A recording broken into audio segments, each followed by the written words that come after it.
Saya saat ini berada di samping pelabuhan penyeberangan Kabupaten Aceh Singkil.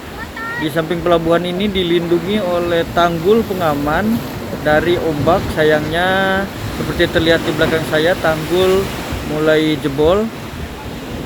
Dan jebolnya tanggul ini panjangnya kira-kira sekitar 50 meter. Syederalun tanggul beton di samping sebelah barat pelabuhan penyeberangan Aceh Singkil, Pulau Saro, Singkil jebol dihantam ombak.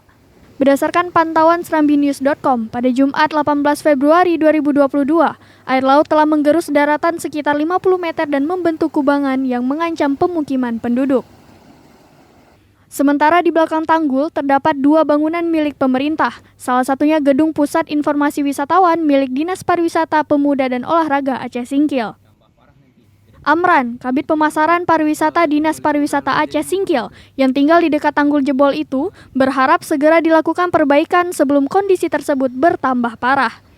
Pantai Pulau Saro merupakan kawasan pelabuhan serta pemukiman penduduk dan lokasi wisata yang berjarak sekitar 300 meter dari pusat pemerintahan Aceh Singkil. Kalau enggak tambah parah nanti ke depannya. Itu yang jebol itu udah lebih dari 50 meter ya? Oh, udah lebih, malah udah hampir ke dapur masyarakat itu. Jadi harapannya segera diperbaiki lah ya.